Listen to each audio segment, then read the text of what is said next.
Bila ada orang berkata, saya tak pernah lupa, saya tak pernah silap, saya tak pernah salah, saat itu dia sedang lupa, silap dan salah.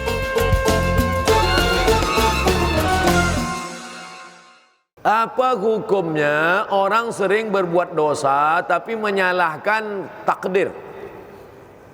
Dia minum khamar. Selepas minum khamar ditangkap polis. Dibawa kepada Khalifah Umar bin Khattab. Umar bin Khattab bertanya, kenapa kamu minum khamar? Aku minum khamar kerana takdir. Kata Umar bin Khattab, bagi dia hukum sebat, bonus tambahan. Pertama, dia berdosa sebab minum khamar. Yang kedua, dia berdosa sebab bicara takdir tanpa ilmu. Dalam hidup ini ada masanya kita tak boleh memilih. Ada masanya kita boleh memilih. Al-insan bainal musayyar wal mukhayyar. Manusia antara memilih dan dipilihkan. Saya menjadi orang Melayu dari Pulau Sumatera, dari Riau. Itu dulu saya memilih atau tak milih? Tak milih. Tak ada malaikat datang, Abdul Somad, kau nak jadi Melayu mana? Tak ada. Itu tak boleh milih. Itu takdir. Kita tak boleh memilih. Menjadi lelaki atau perempuan, tak boleh memilih. Sekarang banyak lelaki perempuan, dia kata, awak ni lelaki ke perempuan? Saya sebenarnya perempuan, masuk dalam tubuh lelaki. Mana boleh? Ini takdir Allah Subhanahu wa taala. Menjadi orang mana takdir Allah. Tapi pada saat saat ini memilih, apakah saya tazkirah ini duduk atau tegak berdiri? Apakah saya minum melalui botol atau dalam gelas? Itu memilih. Allah bagi saya telinga, Allah bagi saya mata, Allah bagi saya akal, Allah bagi saya hati, maka saya memilih minum air zam-zam atau minum khamar. Saya sudah tahu bahawa khamar itu haram. Saya tahu dari medikal pun melarang. Mudaratnya besar, Allah memurkai, diancam dengan ancaman syaitan. Lalu kemudian dengan penuh kesedaran saya pilih khamar, kemudian saya minum. Manakala hakim bertanya, mengapa engkau minum khamar? Allah mentakdirkan saya. Maka ini bukanlah sifat orang beriman.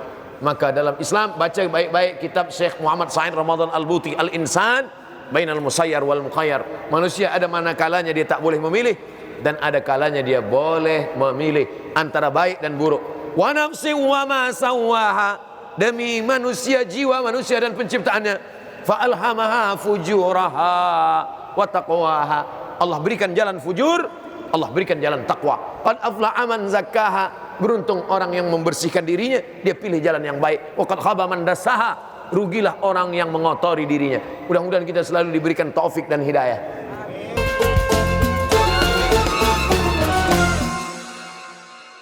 Keadaan bertambah dahsyat lagi dengan sogokan hiburan dari berbagai sumber. Bagaimana patut kita lakukan untuk mengelakkan kelalaian, kealpaan akibat daripada meluasnya godaan hiburan?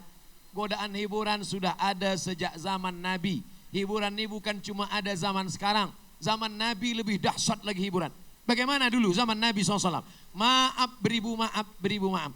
Bila di depan rumah seorang perempuan ada satu kain putih, ada tiang, ada kain putih, itu menunjukkan maaf, itu adalah perempuan yang jahat, perempuan tak betul. Zaman sekarang perempuan betul, perempuan tak betul kita tak tahu. Nampak macam betul, rupa tak betul. Apa maknanya? Perbuatan jahat zaman Nabi lebih besar, lebih dahsyat.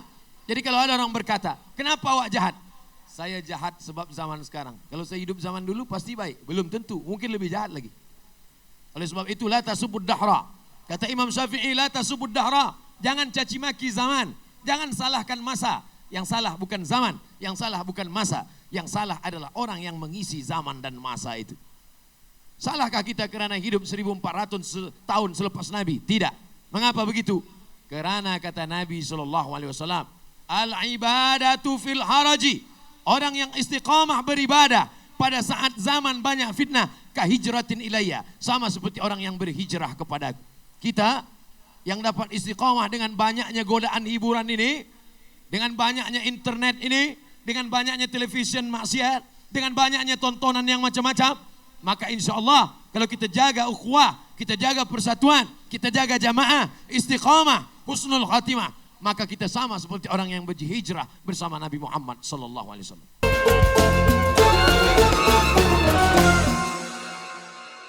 Apa panduan mendidik anak zaman sekarang dalam dunia yang makin mencabar? Pertama, tanamkan dalam dia iman. Suruh dia banyak-banyak baca ayat kursi dengan maknanya. Aku ayahmu, aku bundamu. Boleh jadi kami lupa, lalai, mengantuk, tidur, tapi engkau akan diawasi oleh dia. Siapa dia? La ta'khudhuhu sinatun wala naum. Al-ilmu yahrusuka wal malu anta tahrusuhu. Begitu kata Sayyidina Ali. Jangan engkau tinggalkan harta pada anakmu, sebab anakmu akan menghabiskan harta. Tapi kau tinggalkan ilmu, maka ilmu yang akan menjaga dia. Tapi harta warisan kita bagi untuk bekal hidup, boleh, baik. La anta da'a warathataka aghniya. Kau biarkan anak-anakmu dalam keadaan mampu, kaya, baik, ekonomi, finance dia baik, elok. Min anta da'ahum allatan, daripada kau tinggalkan mereka allatan, meminta-minta, yatakaffafuna 'alan nas. Tapi ingat, bekal yang paling baik adalah watazawwadu, tinggalkanlah bekal. Wa khairuz zadid taqwa. Sebaik-baik bekal adalah takwa, takut kepada Allah. Masukkan anak ke sekolah tahfiz Al-Quran. Budak-budak yang dalam kepalanya ada Quran 1 juzuk, 5 juzuk, 10 juzuk, maka insya Allah subjek-subjek lain akan mudah ke kepala dia. Berapa banyak budak-budak yang hafiz Quran, tiada belajar biologi, fisika, tapi selepas dia hafaz Quran, dia belajar ini sebulan 2 bulan. Kenapa? Karena Allah berjanji dalam Al-Quran, wa nunazzilu minal Qur'ani ma huwa shifa. Quran ini kami turunkan sebagai penawar isi kepala dia. Wa idza quri'al Qur'an, kalau Quran dibacakan fastami'u, dengar baik-baik, wa ansitu la'allakum turhamun. Sedangkan mendengar bacaan Quran turun rahmat, apalagi Quran itu betul yang ada dalam kepala dia.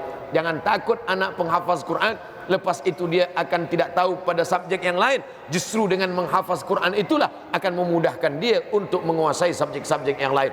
Imam Syafi'i hafaz Al-Quran, ulama-ulama dulu menghafaz Al-Quran.